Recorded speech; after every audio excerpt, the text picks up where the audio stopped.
But no, so next thing, MCU again. So Daredevil Born Again is getting completely redone. Yeah, right.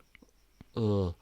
So we kind of seen this coming. So the original writers worked on things like CW shows like Supergirl, Arrow, Flash, Legends, and stuff like that. But now they got the writers, if I'm not mistaken, they got the writer to do. Yeah, I think it was the writer from Logan to rewrite it, Oh, okay.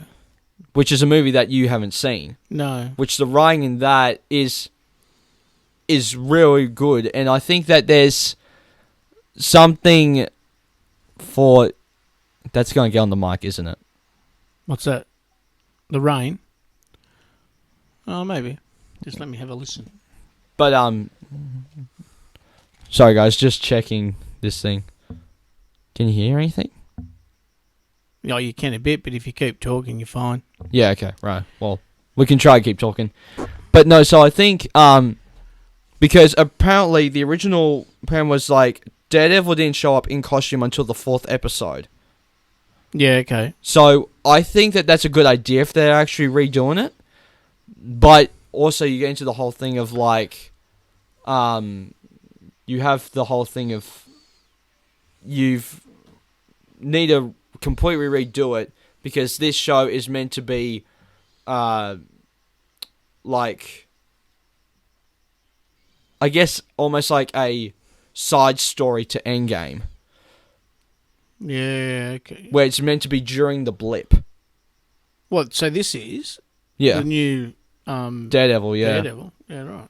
So, this is meant to be during the blip. So I think that, so you won't have really any other heroes if you, because like, I mean, to be fair, it was still with Netflix at this time. Yeah. But also, it comes to the whole Eternal thing where it's like, well, where were they during the blip? Because apparently the Eternals didn't get snapped away. No. So it's like, where the hell were they? They showed up, fought some space dogs, and then went away to rest while Thanos was conquering the universe, and then they came out of retirement or whatever to fight more space dogs. Space dogs. It's like, what the hell? What kind of a stupid superhero group are they? Yeah, that's true too. So it's like, I mean, it's not going to be as bad as something like that, but it's also like, you can't have Captain America or someone going like, oh, let's call up Daredevil. He's going to help us figure out this problem.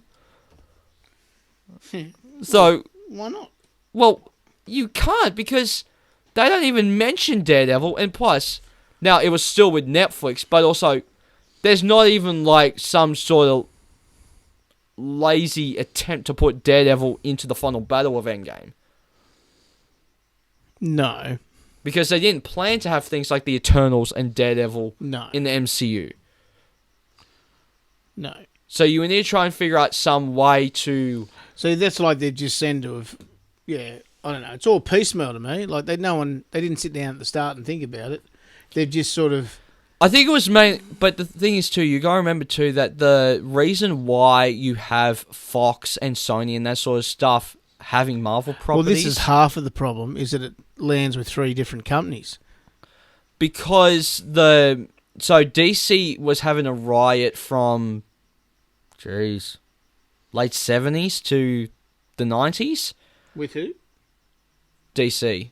Oh, yeah. With, because they had, 4 Christopher Reeve Supermans. They had 4 Batman movies that were in one linear storyline. Yep. Sure, they had some faults with, Supergirl and stuff, but they were still on a high when it came to live-action movies and animation series with Batman the Animated Series, Superman the Animated Series. So, they were on a high, but Marvel, you would have, the occasional, Spider-Man 1970s TV series or Captain America 1990. Other than that, they didn't really have anything. So they would sell their characters out to different companies to make movies. So it's righto. 20th century, you have X-Men Daredevil, Elektra, because that comes with Daredevil, and then Sony, you can have things like Punisher, Spider-Man, and Ghost Rider.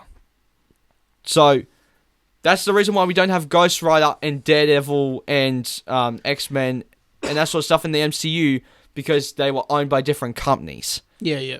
So, which apparently there were plans. There's even a deleted mid-credit scene from Iron Man 1 where it was basically that last mid-credit scene of Iron Man 1 where Nick Fury comes out to talk to Tony, but he's like, as if a sort of mutants, radioactive bug spiders weren't enough. So, he's talking about the Hugh Jackman X-Men, Halle Berry X-Men, and Tobey Maguire's Spider-Man. Yeah. And they didn't keep it in because they were owned by different companies and they didn't want to get sued. That's right. That's so, the problem. If you talk to the companies, like, and actually made these agreements earlier, then you probably could have gotten your Spider-Man and your X-Men. Well, it depends on how much money they want to spend, mate. Because at the end of the day, if they're going to do that, they've got to pay. But also, Sony they didn't have a money. cinematic universe at that point either. No, exactly. They weren't planning on a cinematic universe, even though that they had Iron Man, and then 1 or 2 months later, Incredible Hulk. Yeah. Like, that was just kind of a what if, like, let's just add this, and then if it happens, we'll do it. Yeah. So, it's just kind of like, that's where you kind of get the crazy thing of, like, this is why not the timeline, but the whole agreements thing for people that are in the movie space like us, that's why those news outlets and stuff kind of affect the rewatches of like Endgame and stuff, where it's like, well, where's Daredevil and this Spider-Man and stuff? Yeah. If this mid-credit scene was going to be a thing. Yeah. So, I'm curious to see where it goes, because it is getting reworked and stuff. But I also think that he would be in his yellow and red suit, not his pure Netflix suit. Yeah. True. As opposed to that Echo trailer. Yeah. So...